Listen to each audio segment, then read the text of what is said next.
From League Safe World Headquarters, it's Fantasy Football Almost Daily. With Paul Charchia, Matt Harrison, Christian Peterson, and Brian Johnson.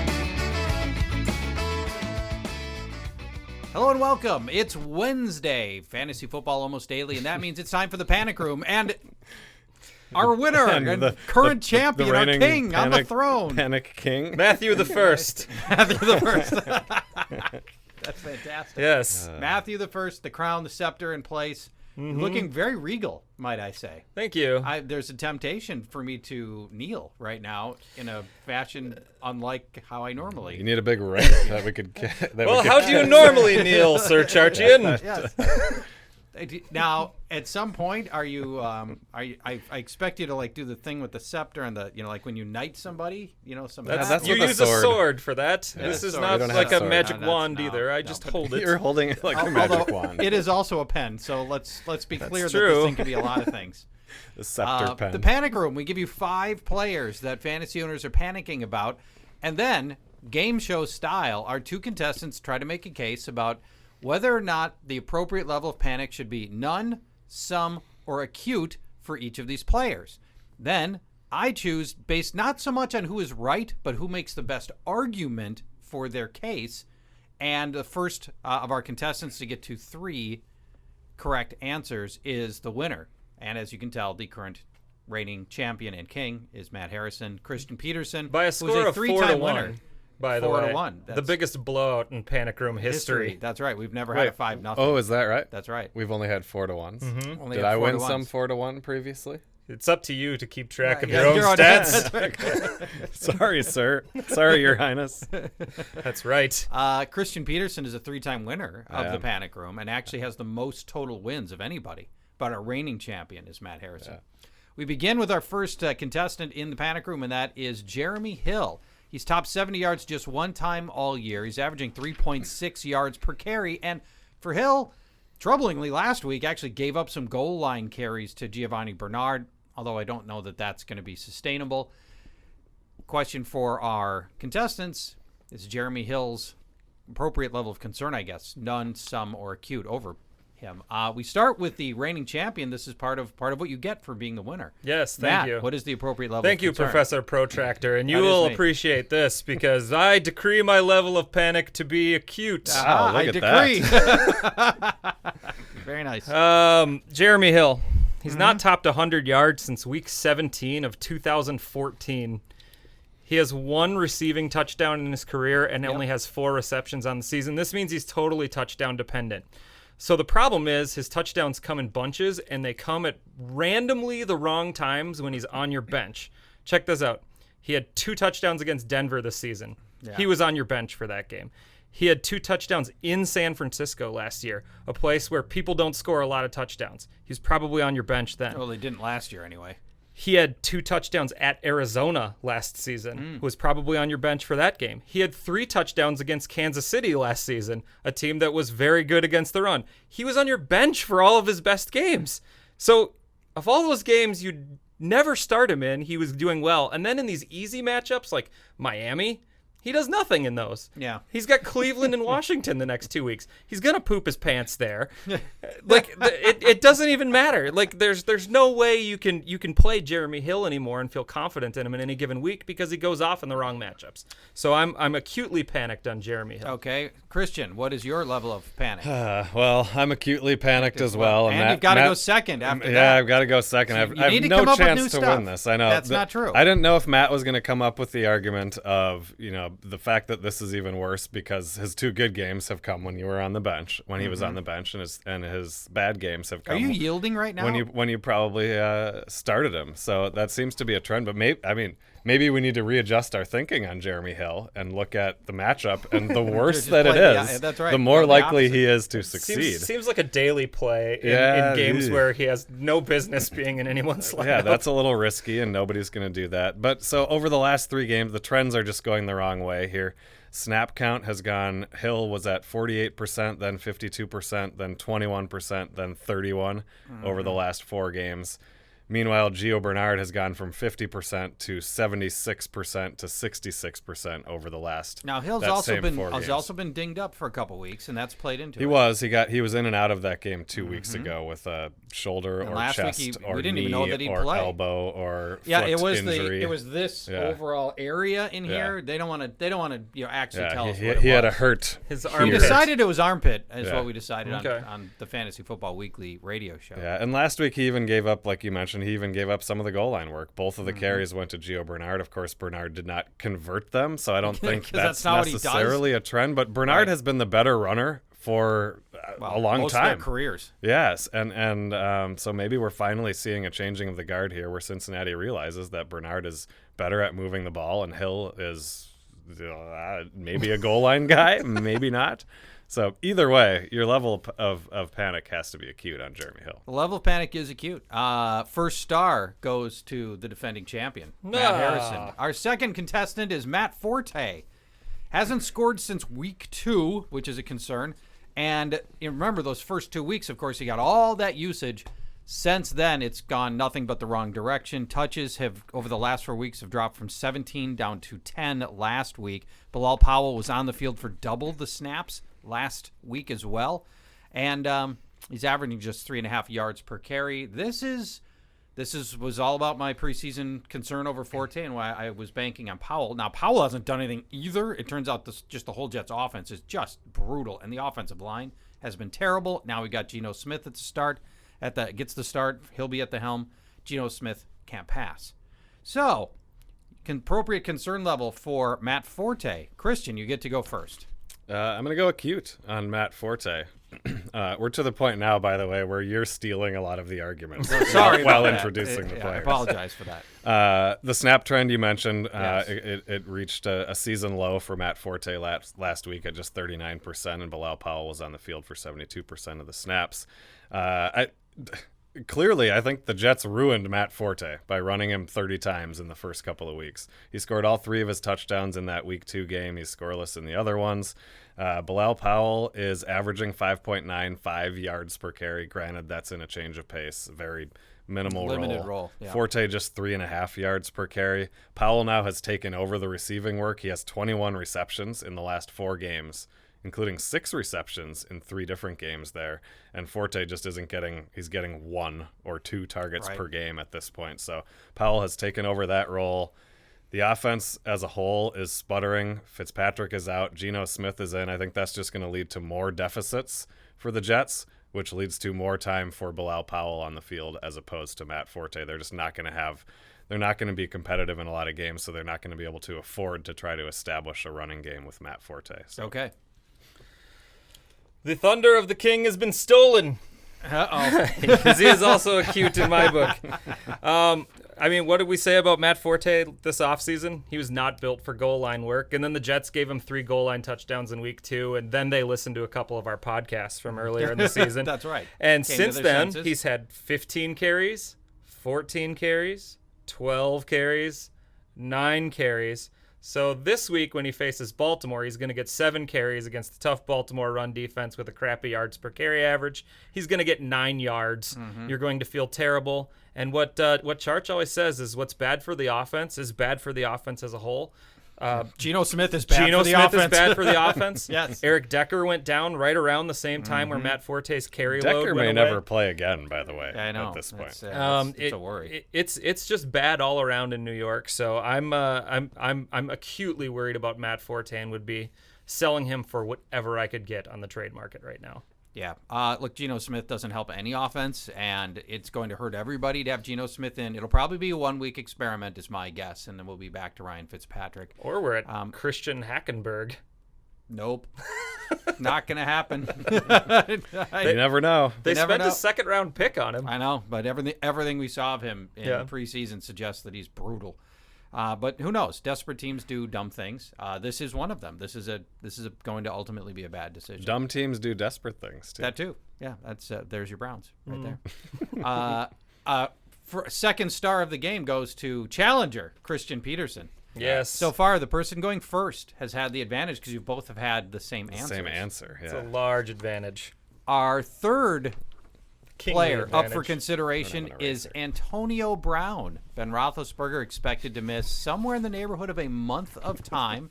That means that excuse me. You guys are you're using very nice. You're using the scepter marker. The scepter eraser. Okay, very nice. We don't have the larger eraser here. What happened to the normal eraser? It's right over on the table, right? Well, right over there. Okay, maybe I'll try. Right out of reach. Maybe I'll try to get there while one of you prattles on about Antonio Brown.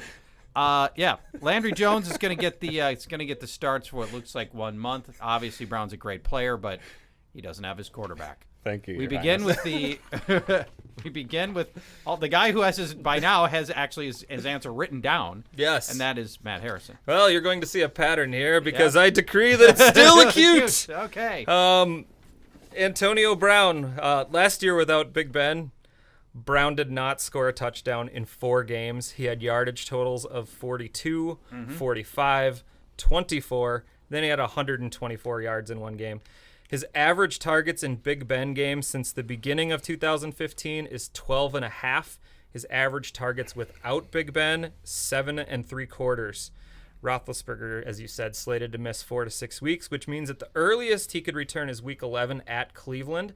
And if Roethlisberger returns at that date, 4 of his last 6 games are on the road. And Roethlisberger has been a much worse passer on the road, including at Buffalo and at Cincinnati in weeks 14 and 15, your fantasy playoffs.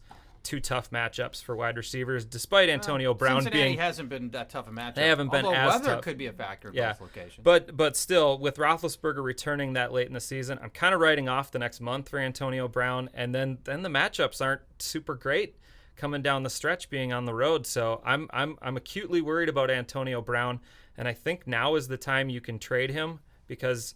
Right now, if you look, his value is still the first or second wide receiver in most leagues as far as rank. So I think it's a good time to trade Antonio Brown and see if you can make some hay. There's some truth to the trading part. If you are your team's sitting like at 5 wins right now, right? And you're headed to the playoffs. Yeah. And here's somebody dangling Antonio Brown, back with Ben Roethlisberger for your playoff run. That's going to feel very tempting. Yep. That's going to feel tempting. All right, Christian, what's your rebuttal here? That's exactly why I only have some level of panic here. Obviously, you have to be concerned about the fact that Roethlisberger is out for the next now 4 to 6 weeks. One of those is a bye week, so that helps a little bit.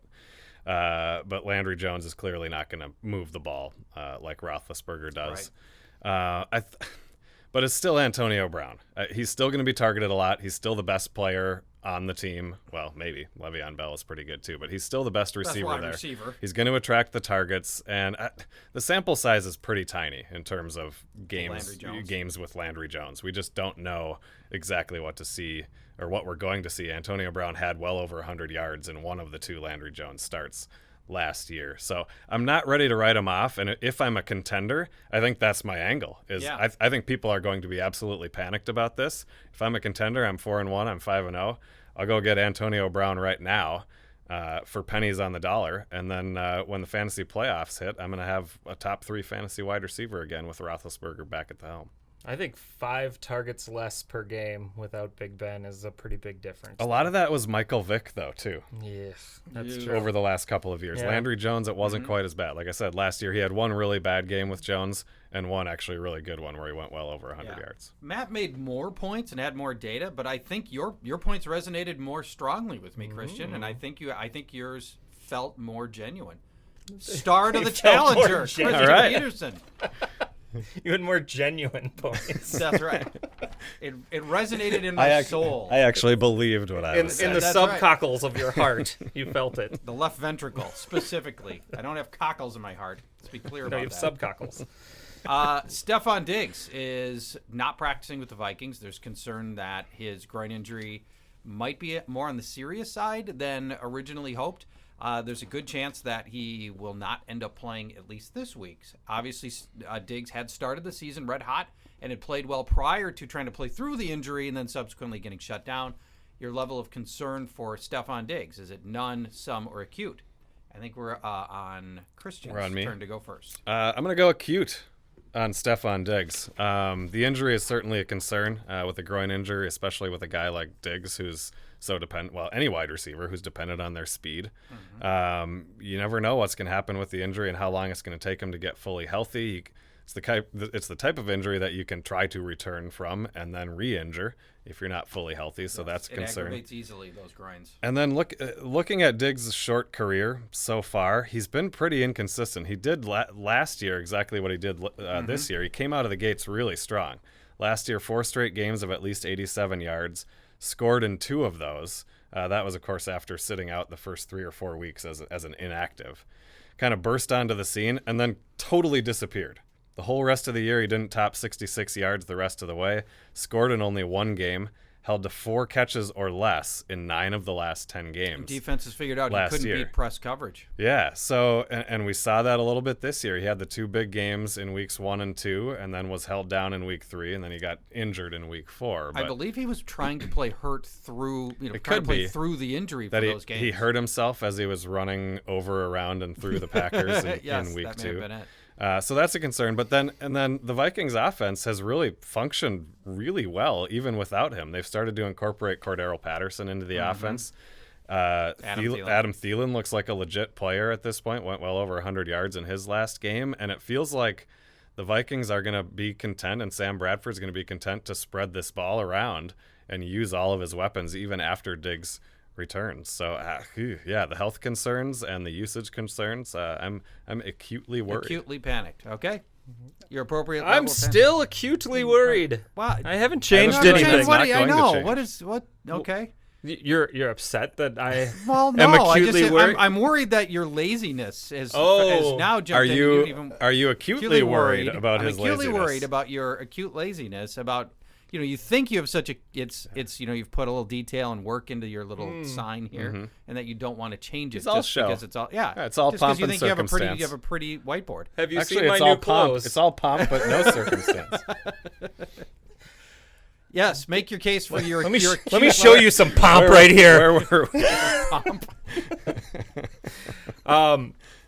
It's about the groin injury here. And groin injuries are incredibly tough to return from, and they often reoccur. See Foster, Arian, who spent 3 of the last seasons dealing with groin injuries. If we're using him as our standard, though. That's right. But by the way, if you're going to mention Arian Foster, use his full name, Arian Soft Tissue Foster, exactly. please. So according to some online doctors at the National Institute of Health, which is a legit website, an adductor strain in your groin that is treated improperly can become not only chronic but career-threatening. And there's a ton of re-injury. He's a professional athlete. He's not treating it improperly. Right. Exactly. Well, coming back too soon is treating it improperly. Well, he didn't come back too soon. He's not even back yet. He hasn't yet. But if he...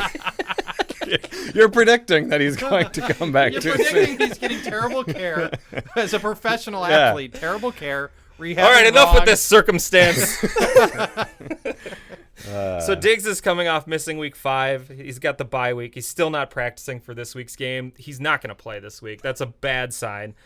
This could be an injury that lingers a long time. And then we have to look at the Vikings, who right now appear to be running away with the NFC. There's a pretty good chance that the Vikings are at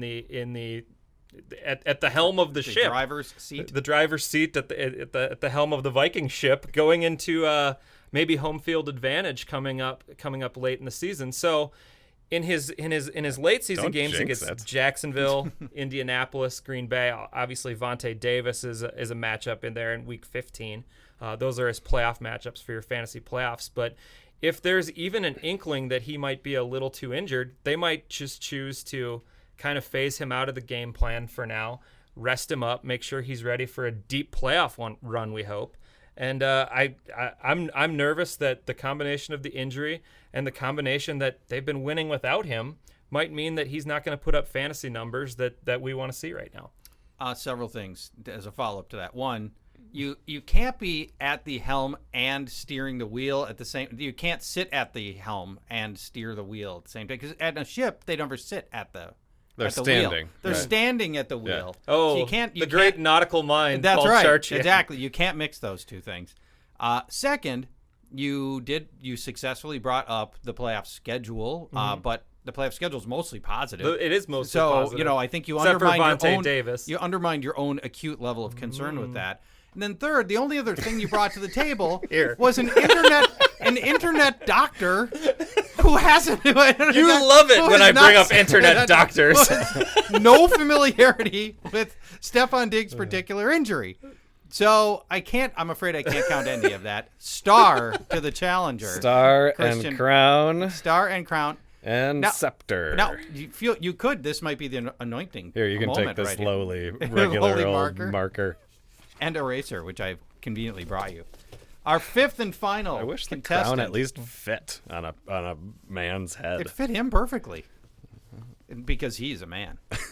Our fifth and final contestant is Jeremy Maclin. 1 touchdown so far this year. Should have had a good game last week against a terrible Raiders secondary. That didn't pan out, and other positive matchups haven't really panned out for Maclin either, despite the fact that he's by far the best wide receiver on an otherwise competent offense.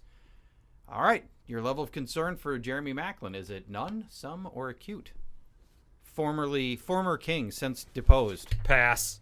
No, just kidding. I have some level of panic on Jeremy Maclin.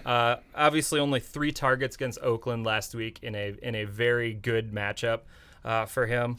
I had 8 targets against Pittsburgh, 7 targets each against the Jets and Chargers. All of those were like maybe the best matchups any wide receiver could have had coming out of the gate in the first 5 weeks. He got 1 touchdown out of that.